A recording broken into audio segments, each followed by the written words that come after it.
呢幾日最熱門嘅話題一定係世界盃足球賽啊！咁前幾日咧爭啲爆大冷，就係球王美斯帶領嘅阿根廷差啲輸俾非洲得50萬人口嘅島國佛得角。佛得角咧表現非常出色，咁阿根廷喺最後時刻先至3-2贏咗佢，佛得角可以話係雖敗猶榮。你知唔知佛得角呢個國家咧，同我哋中國有好深嘅淵源啊，甚至同我哋廣東省都有拉楞嘅喎。今日嚟講下呢件事啊。首先，佛得角喺邊度咧？大家睇睇啊！呢一個咧就係世界地圖啦。其中咧呢個板塊咧就係非洲。隔離呢度咧呢3個小點咧就係佛得角，好細嘅啫，面積4000幾平方，人口50萬。4000幾平方咧得廣州嘅一半咋，50萬人口咧得廣州越秀區嘅一半嘅咋。喺佢上邊咧呢度係歐洲啦。對面咧就係加拿大、美國啊、巴西啊、美洲啊。喺500年前咧，佛得角呢個地方咧係冇人生活嘅，得啲火山喺度噴下嘅。點解會有人過去呢？係因為咧當時啊，歐洲嘅葡萄牙人咧，佢哋行船出海，航海係好犀利嘅。跟住佢哋嘅殖民者咧就坐船啦，一路去到非洲呢度，佢哋綁架咗好多非洲黑人啊，將佢哋運上船。跟住咧，先嚟佛得角呢度裝好多嘅淡水啦、食物啦同埋生果啦，裝上船，跟住帶住非洲黑人咧，一路嚟咗美洲呢度啊，即係美國、加拿大、巴西呢邊咧，就將非洲黑人運過嚟呢度做奴隸，嗌佢哋做農民、做工人、做女傭，去服侍美洲呢邊嘅人，並且開墾新大陸。呢個係當時臭名昭著嘅黑奴貿易，係不可取嘅。當時咧有一啲非洲黑人同葡萄牙人咧，佢哋就留低喺佛得角嗰度生活，就冇走到啊。佢哋就係佛得角最早嘅原住民，有500年歷史嘅。眨下眼咧，去到1975年啊，佛得角咧就脫離咗葡萄牙嘅殖民，就自己建立咗國家。1976年咧，佛得角咧就同中國建立咗外交關係，變咗友好國家。當時中國咧好支持亞洲、非洲、拉丁美洲嘅呢啲兄弟國家嘅。派人啦、出錢啦、搞建設啦，幫佢哋啦嘛。所以今時今日，佛得角嘅好多建設啦，都係中國幫佢哋嘅。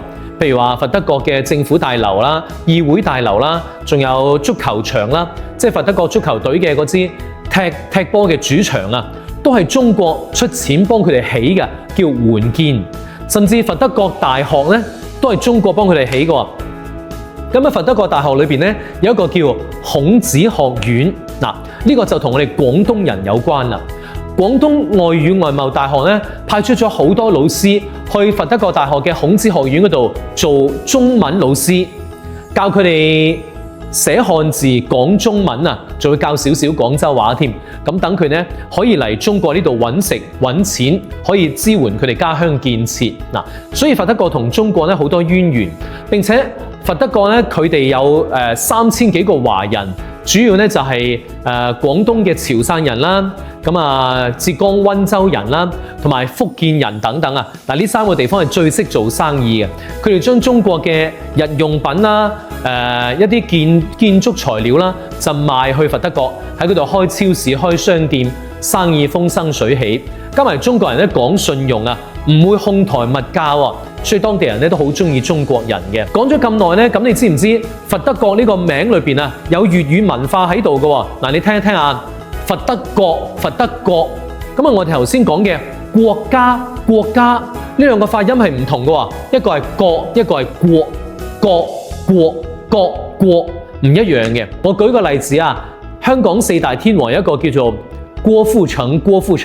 我想問一問你，郭富城嘅郭，佢係應該讀國家嘅郭富城，定係佛得角嘅郭富城呢？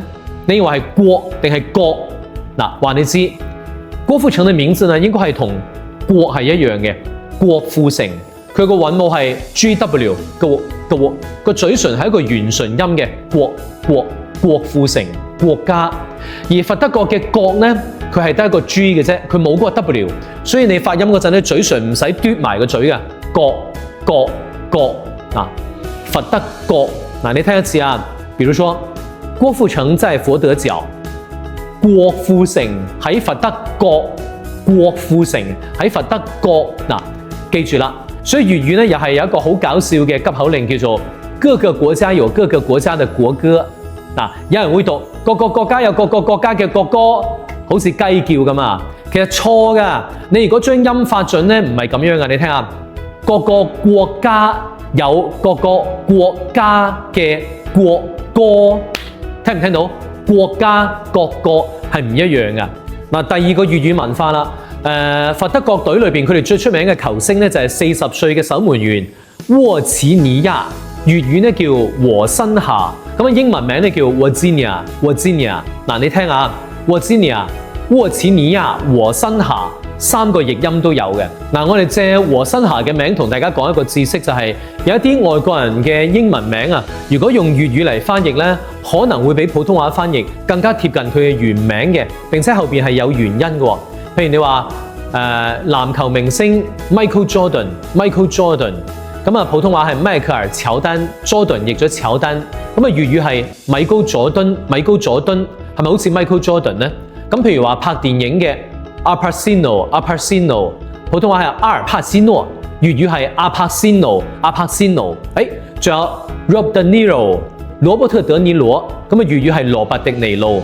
甚至咧仲有一個好有代表性嘅就係足球明星 Beckham 啊，貝克漢姆。